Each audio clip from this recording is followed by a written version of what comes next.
Question. How long does it take to set up a common law trust? Answer.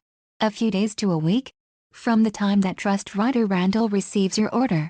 Typically it can be 3 days. But it depends upon questions he will ask you, your answers, his workload, how fast you respond, what special documents may be needed, customizations, unique arrangements, etc. For example, he might make you settlor, grantor, and beneficiary, or he might make you trustee, depending on your particular use of the trust, intended relationship, and availability of friends or family members to fill any of those roles.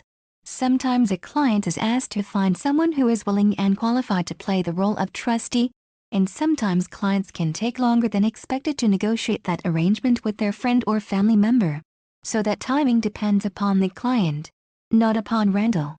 If the client plays the role of trustee, then a decision has to be made as to who will fill the roles of settlor and beneficiary. This is all arrived at in one-on-one discussions with Randall, and then it is up to the client to decide. Once all this is clear, Randall can basically produce the trust documents within 1 day. Question. What is the difference between trusts and other legal entities based on common law, and ones based on statutory law? Answer. Statutory law consists of millions of laws. They change every year and are so numerous and complicated that they require well-paid lawyers to keep up with them. They have created a whole industry of lawyers that parasite off society because of it. Such laws are generally designed to benefit the few at the expense of the many. The lawyers, the politicians, the big corporations, and the cabal's favored interests. Legal entities set up under statutory law are subject to those millions of laws, and require expensive and complicated legal expertise to defend them. Common law, by contrast, has been around for millions of years, and will continue to be around for millions of years. It rarely changes. It's basically, don't lie, don't steal, and don't violate the rights of others. It is the closest thing to natural law, or universal law, that is active in human affairs. It was the basis of the U.S. court system until 1938. It is still the underlying authority, and is now returning in force. Witness the work of Kevin Annett and others, to expose the Pope using common law courts. Trusts and legal instruments that are created under common law have far greater freedoms. They are subject only to the common law, and are the sovereign and immune from the ever-changing statutory laws. They can go on generation after generation, well into the golden age, and flourish because they're based on what is timeless. Question. Do I get an EIN for the common law trust? How long would it take to get that? Answer. For others reading that question, the EIN is for those who wish to open a bank account for the trust in the United States of America. It stands for Employer Identification Number, and even if you have no employees, the trust still needs to get the number from the IRS, for banking purposes only for those living or banking in other countries. Each country may have its own national business entity identification number that may need to be acquired to open a bank account in that country. You only need the EIN, or equivalent number in whatever country you are in, if you are going to open a bank account for the trust. The EIN is for banking purposes only, not for filing tax returns. Do not file any tax return for the trust. The EIN is required by the banks in the USA for opening accounts. The EIN is very simple, easy, and quick to get, and it is free. It is done online on the IRS website, and Randall can show you how to do it. Once the form is filled out, it just takes a few minutes or seconds for the system to generate it. Question. One thing that concerns me is simply that, as you mentioned, this trust is not understood by lawyers. It sounds like if there is ever some problem, the only person that could deal with it is your friend. I wonder if he goes away, where that leaves me. What or how would a situation like this be handled with this setup? In other words, I am concerned that only one person understands this and handles this type of trust. Answer. It is incorrect to think that it is understood by only one person. There are hundreds of thousands and perhaps millions of people throughout America and the world who use such trusts and understand them. While it is true that the science and art of such trusts have not been taught in the cabal-influenced law schools, and thus perhaps less than 1% of the bar-licensed attorneys understand them, there are a few There are more non-bar member common law lawyers and paralegals who are educated in them. In essence, it's a simple contract between the settlor-creator and the trustees.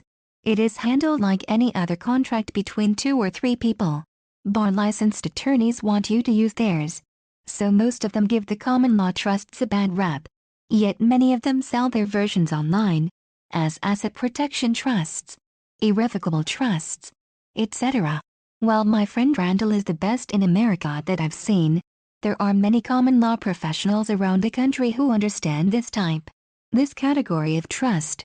We would certainly miss the quality of Randall's work if he were to retire or become unavailable. But there will always be others who will carry the torch. I've known Randall since the early 1990s, and he isn't going anywhere anytime soon. It is highly likely that before he becomes unavailable for further consultation, he will have informed us of people he has trained, or who think like he does, in whose care he can leave us. Question: what your friend does sounds very good to me, although all the setup sounds like a total life makeover for me. Answer: no, it is not a total life makeover. All it is acquiring a wonderful instrument with which you can do many things. You don't have to do anything in particular with it. It's entirely up to you. Neither Randall nor I can advise you what to do with it. But I'll share a simple thing that can be done with it by anyone who acquires such a trust. One can do all banking, business, and commerce in the name of the trust. That way, when customers or clients pay for anything, or one receives money or payment for anything, it goes to the trust. For non-taxpayers, filing is not an issue. But even for filers, one would have no income in one's personal name to report. So even if one files, it is more possible that one may not owe anything. The trust can pay all one bills, as well as whatever other distributions one designates, assuming sufficient money has been put into the trust, such as humanitarian donations, investments, business expenses, etc. One can write checks out of it the same way one would out of one's personal or corporate name if one had no trust. One can use the Visa or MasterCard debit card to withdraw cash out of it just as one would do in one's personal name. Thus, the reason I say it is not a total life makeover is it is not as complicated as you seem to be imagining. It's really very simple. You could just continue doing everything you were doing before. The only difference is, now you could be doing it in the name of the trust. Question: I would like to see what a trust looks like. Any site? Answer: your trust will be emailed as a Microsoft Word document attachment. Then it is recommended for you to print it on paper, if you wish, and insert it into a 3-ring binder notebook. This is because over time, many of the documents being added to the trust will have original wedding signatures, and sometimes notarizations on them. In addition, it is always good to have a hard copy, in case anything happens to your computer. Randall would only postmail something to you if his signature is needed on anything. The main corpus consists of about 30 pages, but many more pages will be added as the trust develops over time. Plus the manual is about 15 pages. Bigger is not necessarily better. If the trust had 100 or 300 pages, it might contain a lot of unnecessary stuff that would make it more complicated than it needs to be.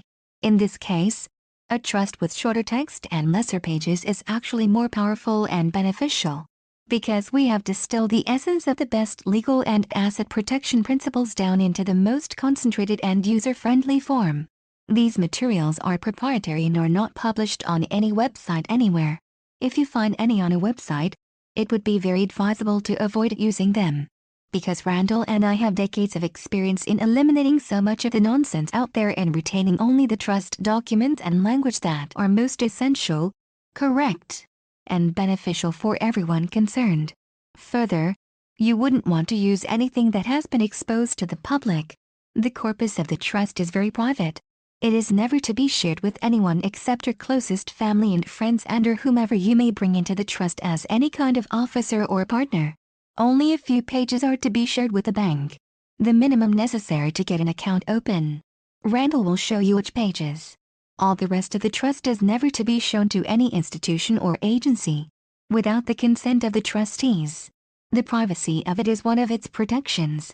That's why you really don't want to be asking me for a website where you could see the trust. I can send you an attachment of a trust indenture generic title page and first page, if you wish, so you can see what they look like. That's all I am at liberty to show you at this time, until you have become a paid and registered trust client. Question. I have some concern about doing business over the phone to Hawaii. Answer. Why? Most people shop online from around the world. You are not doing anything illegal, unethical, or that would need to be hidden, other than not showing most of the actual trust contents to most outside parties. The fact of setting the trust up and having a trust is no secret. After all, if you're going to bank with it, you make its existence known to the IRS, to get an EIN, or for those in other countries, the equivalent business identification number from your tax agency. The IRS will have the trust name, your social security number if you are going to be the trustee and signatory, and other pertinent details. Randall will provide the directions and instructions for you to make the application. It only takes a few minutes to get the EIN. The EIN is for banking purposes only, not for filing tax returns. The IRS will never ask you for a tax return on the trust, so don't volunteer it. So if the IRS or tax agency in your country knows all about your trust, who else would you wish to hide your communications about it from? Do you think the National Security Agency will be listening to the phone calls or intercepting your emails? Who cares? Let them listen. It may bore them to death. There is absolutely nothing of any great interest to them in your getting involved with this. We have much to protect, but nothing to hide. We walk into the bank with a few pages from the trust and open a bank account. We provide our SSN as a signatory, and the EIN for the trust. The bank has all the info about the trust in their computer records. So this is all done in the full sunshine of daylight. Randall and his clients talk openly all the time on the phone about every intimate detail of the trusts and related business affairs. We email such details back and forth likewise, without encryption. I've been involved with these trusts this way since 1993, and Randall since sometime in the 1980s. So have countless other people worldwide. We've had no problems. So what are you worried about? Question. This common law trust seems to be designed specifically for U.S. citizens. Answer. It wasn't designed for U.S. citizens. It existed long before the USA ever came into being. It is ancient. It was simply adopted and utilized a lot in America, since more people from the USA seem to use it than other countries. More U.S. laws have been located to authenticate it, but it can be equally authenticated in any country. It is used throughout the world, everywhere. The common law exists, and has predated statutory law. It is the right of all human beings everywhere to enter into private contracts with each other as long as doing so doesn't violate the rights of anyone else. This is surely verified by numerous Supreme Court cases in most countries. Also, although common law instruments are better than statutory ones, in general, Randall also arranges for statutory entities to be set up if you need them, whether they be corporations, foundations, IBCs, statutory trusts, or whatever, in any jurisdiction in the world. And he can help you structure asset protection layering between them, if you wish. Question. But I am a Canadian citizen and most of my close family are EU, European Union citizens, German citizens and not US citizens. Answer. That's absolutely fine. It is equally applicable to all countries. That is the appeal of it. The common law is universal, and therefore any trust based on it is more simple, more flexible, and more international than statutory entities. Question. U.S. banks are obligated to inform the Canadian Revenue Agency about all my assets held in the U.S. banks. This question applies to readers anywhere in the world, outside the USA. Answer. The assets in the trust will not show up anywhere as being your assets. They will belong to the trust, not to you. Question. Since we are not able to meet Mr. Randall in person and he has no webpage, no proven records of successful practice, how can we be sure that our assets, properties and business would be safe in the trust that he designs? Answer. Meeting Randall in person would not guarantee that the trust he sets up for you would protect you. If Randall had a website, that too could be misleading, as many websites are. It is not the meeting or the website that gives credibility. I can assure you that the trust will protect you, and that Randall is honest and of integrity. But you also don't know me. I understand. The way that you can know is by understanding some very simple things. 1. No government anywhere has any right to prevent you from entrusting your assets to anyone else, including a trust. 2. If you transfer ownership of your assets to another entity, you no longer own them. If you no longer own them, no one can take them from you. 3. The trust that Randall sets up for you is written in plain, simple, easy to understand English. It is not complicated and it does not require a law school educated attorney to understand. You can understand it yourself, just by reading it. In reading it, you can see very plainly that it protects you. It protects your assets. It gives you control, removes liability, and allows for nearly infinite flexibility. 4. This flexibility allows you to structure it and operate it just about any way you want to as long as you aren't violating the rights of anyone else. This means that you are in the driver's seat and you won't need to trust me, or Randall, or anyone else. If you can trust yourself, you will see in the trust document that it will give you whatever arrangements you want. Question: would Mr. Randall help us to understand how payouts for our employees will be taken care of in a precise, timely and safe way? Answer: yes. Randall will be available for ongoing consultation.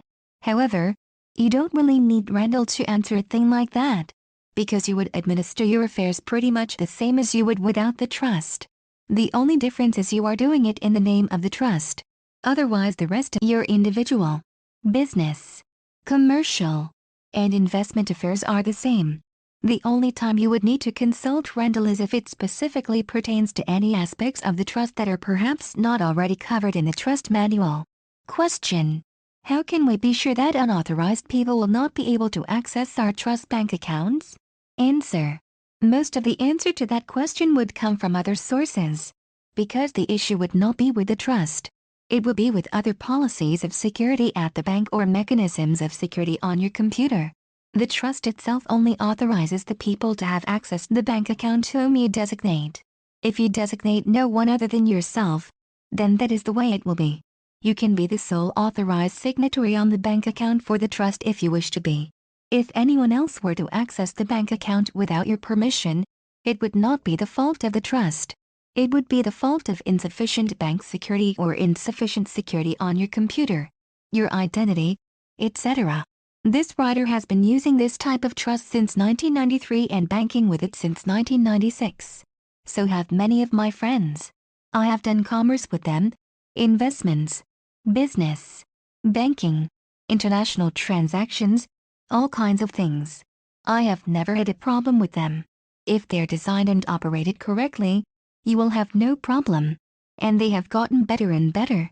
The version Randall is providing now has improved, year after year.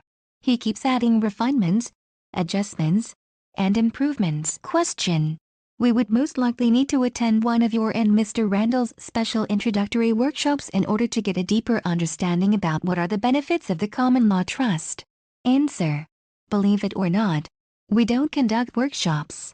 You are overcomplicating things. You need to relax. It is really simpler and better than you seem to be imagining. We think companies that run big promotions of trusts or other legal entities with seminars and so on actually do less good for their clients than Randall is doing. Precisely because he has so few clients, and is so little known, he is able to act more like a friend and give more personal attention. Companies that run workshops, on the other hand, are less personal, and will be less caring, with less personal concern or attention. Randall has an excellent history of avoiding trouble, and his clients have generally avoided problems with the trusts as well, due to the proper design of the trusts, and the recommendations Randall provides for proper operation of the trusts. You are more fortunate than you may realize to have the offer to be introduced to Randall. He is not famous or high profile and we want to keep it that way. Neither he nor I have advertised his services. I was invited a few times to speak on certain conference calls about the credit card debt cancellation and the trusts. But frankly, I didn't want to be going that high profile, talking to thousands of people. But people kept asking, and so I finally consented. But otherwise, I have not publicized Randall's services, and neither does he.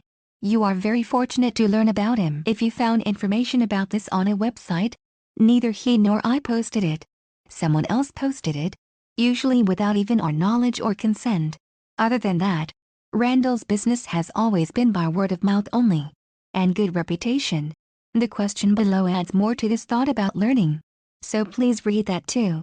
Question: I would like to learn more about the whole philosophy of this trust. Answer: thank you for showing so much interest, and I'm glad you wish to learn. However, Randall and I have chosen to go a different way than most common law trust purveyors, where many of them get overly wordy and complicated and develop it into a business and almost an academic institution. We have preferred to take more the spiritual approach, which is to keep it simple, concentrate the best of all approaches into a shorter form, free up the user's time, and leave more time free for spiritual practices and quality time with the family. After all, money, possessions, asset protection, physical things, and all the concerns about them, are not everything. You know that the meaning of life is much deeper. There are complicated websites and extensive common law seminars, books, and verbose speakers who will hold forth for hours about all manner of trust philosophy and so on. In the end, we observe that they end up providing no more real benefit than we do by keeping it simple. In fact, simplicity can be more effective than complexity and time-consuming learning curves. Question: I would like to know which banks in my area will open accounts for these trusts. Answer: forgive me for saying it this way, but that is an incorrect question to ask. The reason is that the willingness to open the accounts for these trusts is not determined by which institution it is.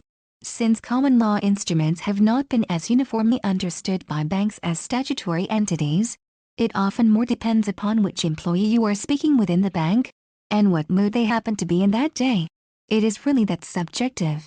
One of the best ways to have a higher likelihood that the bank will open your account is if you have already banked at that institution for years, in your personal name or some business name. If the institution knows you, if they have long since done their KYC Know Your Customer on you, if they consider you to be an upstanding citizen and bank customer, and especially if you have developed a bit of a friendship with any of the bankers working there, then they may be willing to open the account for the trust, even if they are unfamiliar with such trusts and wouldn't do so otherwise for someone walking in off the street. They may open the account because they know you will be the signatory, and they are comfortable with who you are. Further, if you have been following the global reset news, you know that there are powerful developments moving the entire world more towards a common law banking system. Therefore, it is increasingly likely that more and more banks will be more than happy to accommodate customers with common law instruments. In the meantime, if you need to approach an institution where you don't already have an existing relationship, then just walk in with the pages from the trust that Randall will have indicated you should take and no more, and ask them. If they say no, then they have probably done you a favor, because their very unwillingness to welcome such a virtuous relationship shows that there is something questionable about their own policies and practices. So, go down this street and try another institution. It only takes trying a few to find one that will say yes. We have never heard of anyone not being able to find an institution that will open the account. Remember as well that you can have checking accounts at other types of institutions, such as investment houses, securities brokerages, online payment processors, and credit unions. They too are known to have opened accounts for these trusts. Hence, you have other viable options besides just banks. Question: are there any other costs or fees besides the $1,500 setup cost? Answer: no. There are no annual fees or further costs or fees to be paid to Randall's Trust, unless you engage him for any special consulting needs that are above and beyond the normal consulting he provides that is directly related to the creation of the trust and the commencement of your operation of it. Question: I am very interested in this and wonder whether a single trust could be set up for both my wife and myself? Answer: yes. The great thing about these trusts is not being subject to the millions of ever-changing statutes, but rather only to the everlasting and ever the same common law. You basically have limitless freedom and flexibility to design, adapt, modify, and operate the trust any way you like. As long as you don't use it to violate the rights of anyone else, you and your wife can be co-trustees, and you can make the powers, responsibilities, and privileges of each of you as specific or as general as you wish. You can also make her protector, who has the power to hire and fire trustees. Or you can make her manager, managing trustee, successor trustee, or beneficiary. Or, if you really want to give her complete freedom, you can set up an entirely separate trust for her and encourage her to be trustee of it. There are discounts for multiple trusts ordered at one time. One for $1,500, two for $2,750, three for $4,000. There are lots of ways you can go. The how of it is better discussed with Randall, the trust writer. My role is mainly just to satisfy your weather questions, whether you wish to order such a trust, and whether you have the $1,500 to pay for it. If you have both the money and the desire to proceed, then the weather is complete. Then let me know, and I will connect you with Randall. Then he will take over the dialogue with you from there, and he will entertain all the how aspects of it with you. Question: can I put all my assets into one trust? Answer: you could, but it is not recommended.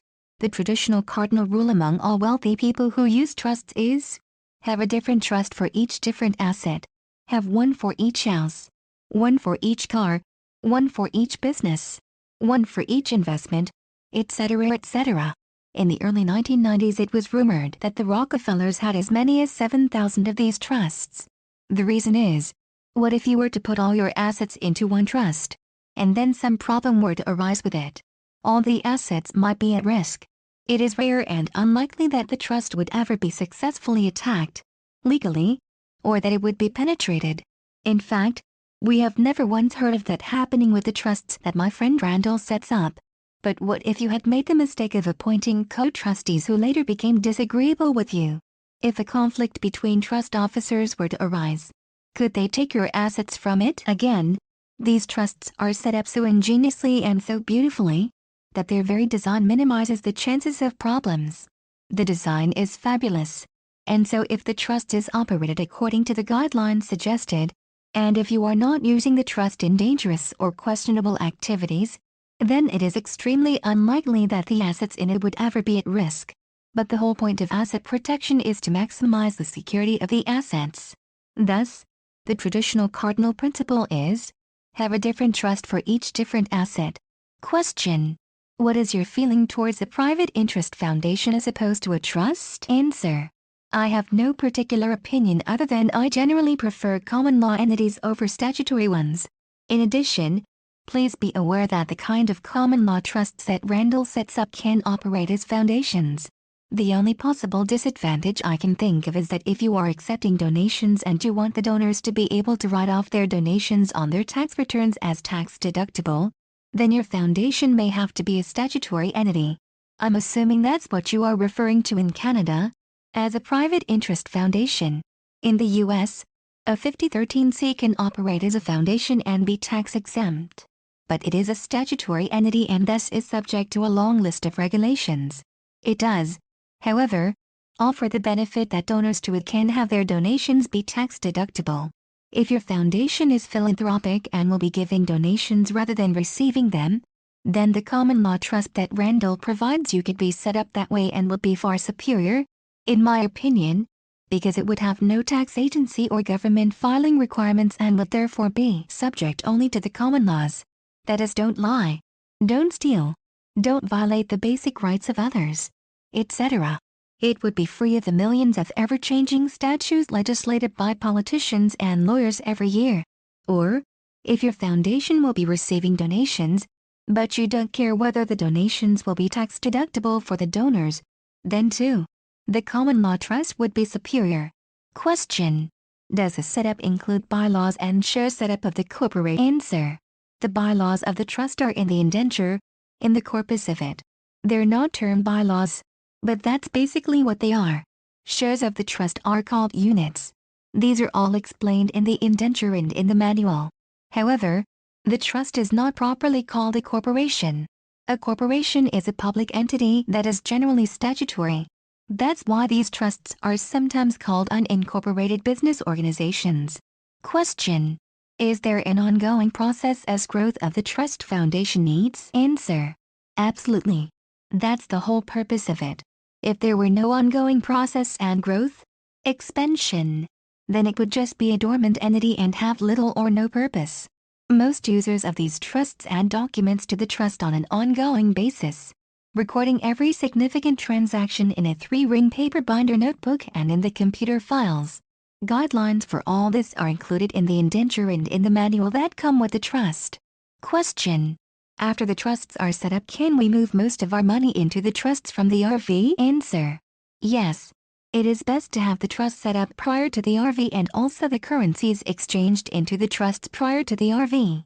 If you have my partner Randall set the trusts up for you, then upon your request, I can also provide you a template document you can adapt for your trust called Beneficiaries Exchange of Foreign Currency to Trust.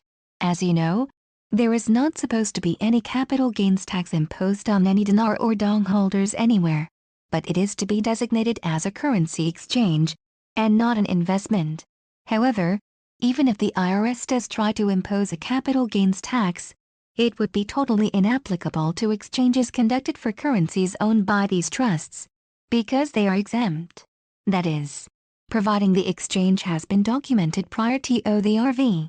That's why I recommend that the beneficiary's exchange of foreign currency to trust be notarized, to prove that the date of execution was prior to the RV date. Question: can one trust have the money in several different banks, or will we have to divide the money up into different banks and have a trust for each bank?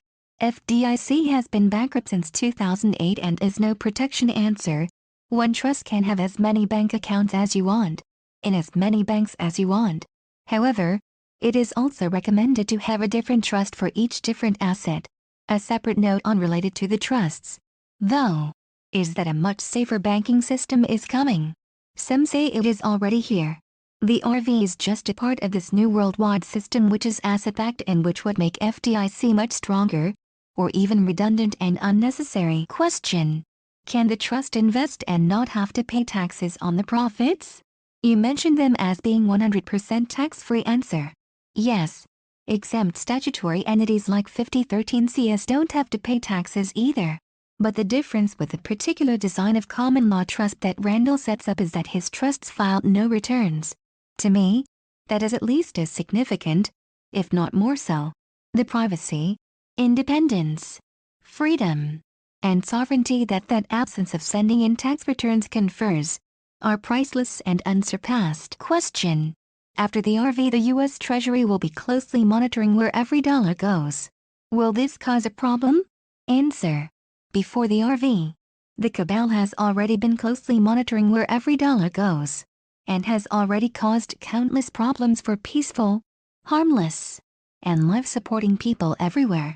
People think reports are only issued for transactions $10K and above, but FinCEN, Echelon, and other systems have been tracking every dollar down to the penny in real time for years. The difference with the new system is that the tracking may continue, but the world monetary system will be in new hands. Hands that are more compassionate, more interested in alleviating suffering than causing it, more interested in letting people live free, and more in tune with universal law. So everyone who is harmless, who has the best interests of all life at heart, and who isn't planning to use their money to dominate, exploit, divide, conquer, parasite, violate, or abuse will thrive and flourish in the new system, uninterfered with, in complete freedom. I would say the only people who should be concerned about the tracking are those who plan to violate the ethics of the universe with their funds. Whether the funds are in one of these trusts that I am recommending or not, makes no difference in that respect. The trusts provided by my partner Randall are among the best on the planet, but even so, it's like having the best computer. It's still a neutral device. What is done with it depends upon the consciousness and the ethics of the user.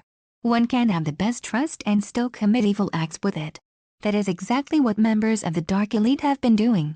They have been using these very same trusts. That's why they have not legislated against them, and will not do so. But the effects of their use of such wonderful instruments have been harmful to society. As you know, it is time for those of the light to use these very same instruments, of such advanced powers of asset protection for spreading the light and the good. Therefore, anyone using these trusts in that way should have absolutely no problem being tracked, being watched, and being recorded as to what they do with their funds. They can be proud of what they are doing and happy to be seen in the full sunshine of broad daylight. You will find with these trusts and with the educational orientation from which Randall and I come, that we stand with such strength in the law, and in our decades of successful experience with these trusts, that we have nothing to hide and are not very interested in trying to be unseen. The only thing that we keep unseen, really, is the corpus of the trust. That is never given to any agency or any bank or institution. Only certain pages from it are shown to open bank accounts, as necessary, and no more. The trust is not publicly recorded anywhere. It is this privacy of its content that is part of the reason for its strength of protection. But other than that, we do everything in the full sunshine of broad daylight, and have no worries about any tracking or monitoring. Question: how would you put a sole proprietorship business into a trust? Answer: Step 1. Follow the instructions in the trust manual for adding assets into the trust. Transfer the assets of the sole proprietorship into the trust via documents that you create and add into the trust notebook. In most cases, there is no wisdom in posting or recording these documents publicly. It is a private transaction. Step 2. Begin having all monies that were previously paid to the sole proprietorship now being paid to the trust. Step 3. Likewise, begin paying all expenses and expenditures that were previously being paid by the sole proprietorship now from the trust. Question: I have gone over the information you sent me about the common law trust. I also looked it up on Google and it seems great but also somewhat complicated, so I'll have to look it over again and see what questions I have. Answer: it is good for you to know that via Google you will encounter a sea of websites with all kinds of opinions all over the map about trusts.